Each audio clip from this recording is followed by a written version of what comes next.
La cabane à histoire, c'est un joli perchoir. On y compte la vie de tous nos amis. Des souris et des endroits, à Paris ou à Londres. Des méchants, des gentils, des grands, des petits. C'est parfois des délires, à pleurer ou à rire. La cabane à histoire, c'est notre histoire. La cabane à histoire.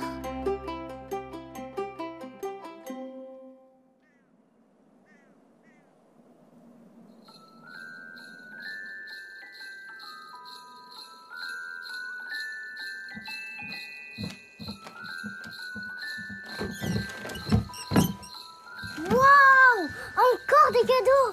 Bah oui, le Père Noël passe aussi dans la cabane, Lulu. Trop cool! Celui-là, il est trop bizarre. Il est pour Thiago. Et celui-là? Il fait un bruit trop drôle. À ton avis, il y a quoi dedans?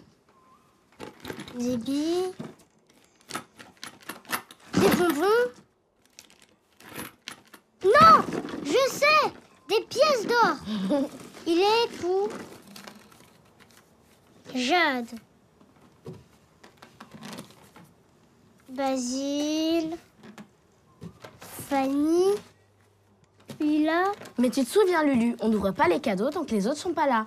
Il est où mon cadeau? Quoi? Il n'y a pas de cadeau pour moi. Mais n'importe quoi. C'est horrible. Le Père Noël m'a oublié. Mais pourquoi? Qu'est-ce que j'ai fait? Peut-être quand j'ai pas dit merci à Thiago. Ou quand j'ai pas voulu me coucher. Mais c'est impossible. Tout le monde reçoit des cadeaux à Noël. Tout le monde sauf moi. Mais non, je te jure, tout le monde. Et je peux te le prouver. Tiens, regarde. Noël pour tous. De toutes les nuits de l'année, il y en a une qui tient particulièrement à cœur au Père Noël. Savez-vous laquelle? La nuit de Noël, bien sûr. Préparer le traîneau, finir d'emballer les cadeaux et regarder la météo. Ce n'est pas de tout repos.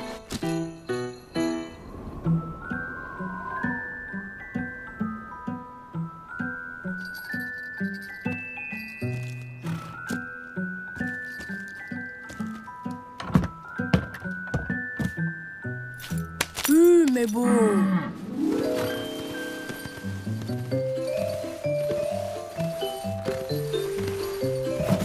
Le voyage commence.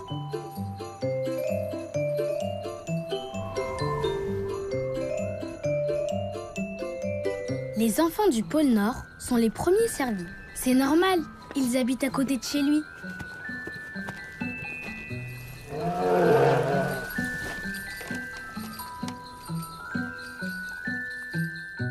Ils ont de la chance, personne ne les oublie. Oh, Lulu, il vient à peine de commencer sa tournée. Sois patient. Le passage du Père Noël ne fait aucun bruit au-dessus des villes. C'est tout un art de distribuer par milliers ses cadeaux sans se faire remarquer.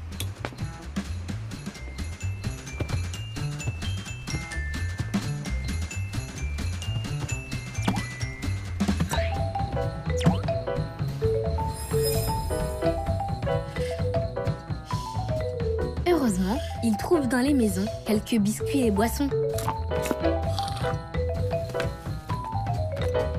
Nous aussi, on lui avait laissé des gâteaux.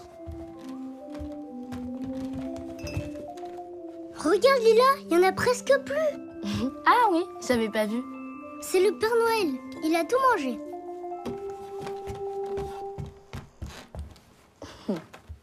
Qu'est-ce qui lui arrive ensuite au Père Noël?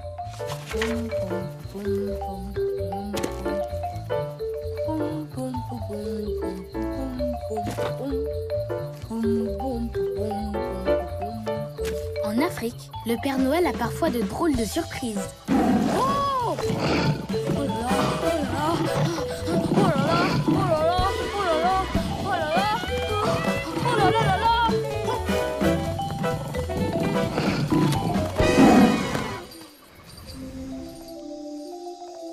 le vent berce les arbres de la forêt tropicale.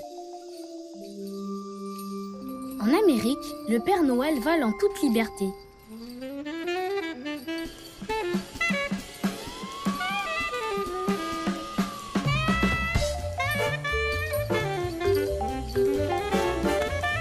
Sur la côte nippone, il ne doit oublier personne.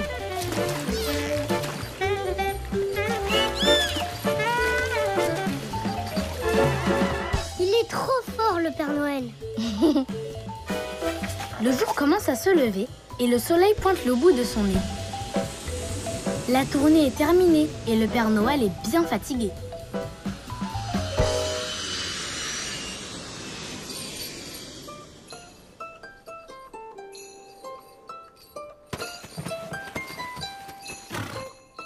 De retour chez lui, il va pour se coucher quand sur son oreiller, il découvre émerveillé « Oh ! Oh oh !» C'est vrai ça. Qui pense au cadeau du Père Noël le jour de Noël? Joyeux Noël, ta maman. Oh oh oh, maman. Oh, trop mignon. C'est vrai que j'avais jamais pensé. Mais même le Père Noël mérite d'avoir un cadeau. Mais bien sûr, tout le monde mérite d'avoir un cadeau.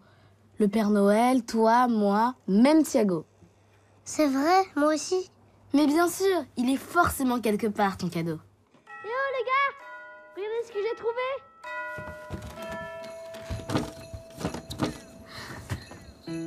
Je crois que c'est pour toi, Lulu. Waouh! Mais oui, le cadeau était tellement grand que le Père Noël n'a pas pu le faire passer jusque dans la cabane. Tu vois, Lulu, tout va bien. Lulu? Lulu? Joyeux Noël, les amis! Joyeux Noël, Lulu! Joyeux Noël, Lulu!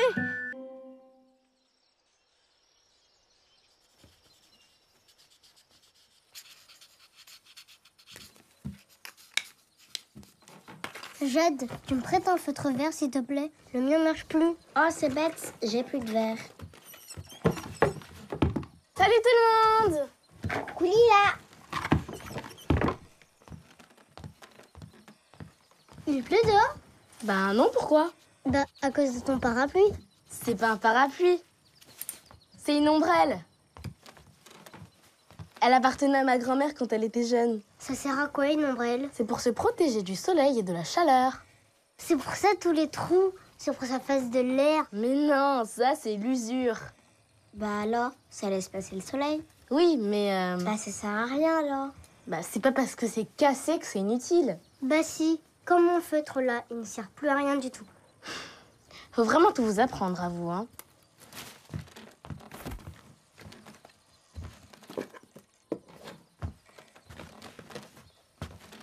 Vous l'avez déjà lu ce livre? Le jardin de Madame Lee. Madame Lee habite au-delà de la forêt de bambous dans le village de la Pagode perdue. Madame Lee est toute petite, toute vieille et plus ridée qu'une pomme cannelle.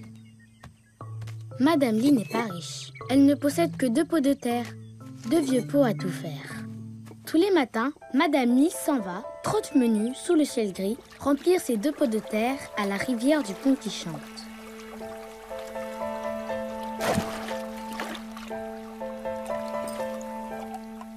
Et les 2 pots de terre dansent et se balancent au bout de sa longue palanche. Oh regardez, c'est un idéogramme. Ma grand-mère s'en faire plein. Ah oui? C'est des petits dessins qui représentent des choses. C'est comme une autre manière d'écrire, mais avec des dessins. Et tu sais ce qu'il veut dire cet idéogramme-là?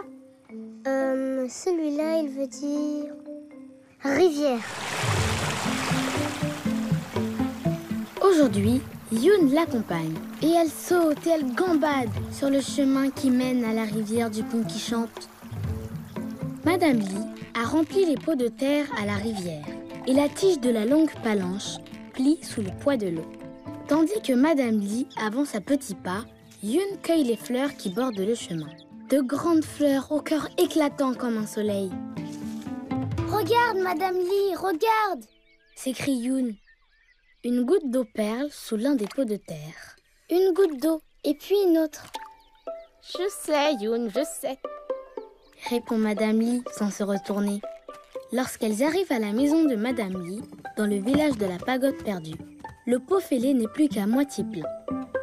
Madame Lee, ton pot est trop vieux, tu devrais le remplacer par un neuf. Pour rien au monde, Youn. Ce pot m'est très utile. Ah oui, et à quoi? Attends demain. Regarde bien et tu découvriras son secret. Oh, mais pourquoi elle dit pas tout de suite son secret? Bah, elle fait du mystère.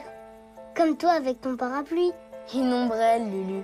Ma grand-mère, elle dit qu'on comprend toujours mieux quand on découvre par soi-même. Moi, je comprends tout le temps, de toute façon.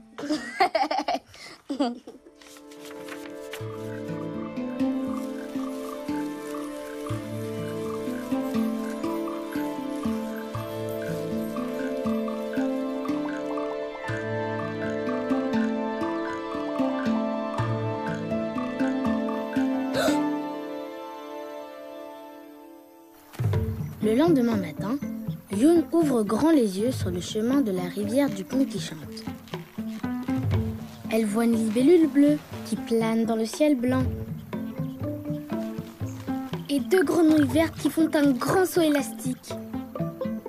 Elle voit 3 oiseaux jaunes qui piquent et piquent la terre et 4 scarabées dorés qui s'en vont en procession à la rivière. Elle voit 5 buffles argentés qui broutent dans un pré et 6 fourmis rousses qui transportent un grain de blé. Toute cette vie autour d'elle, Youn n'y avait jamais prêté attention. Mais le secret du pot de Madame Lee, ça, elle ne l'a toujours pas trouvé. Je donne ma langue au chat. Taratata, cherche encore. À droite et à gauche du chemin, ne vois-tu rien?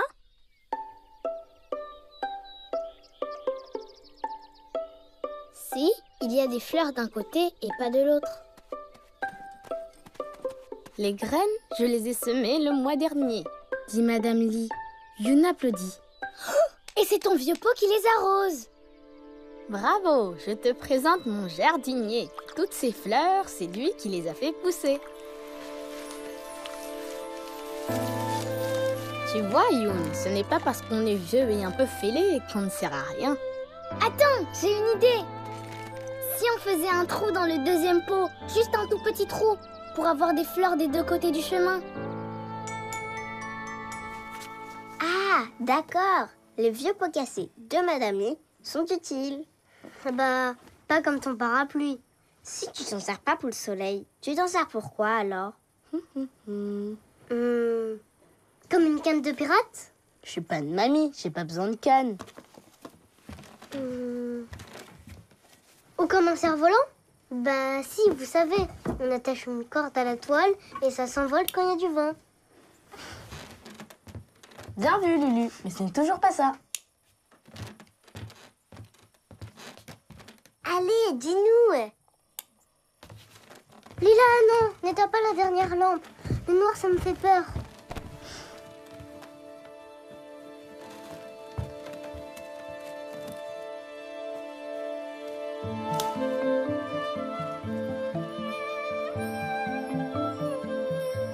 Waouh! C'est le plus beau parapluie que j'ai jamais vu.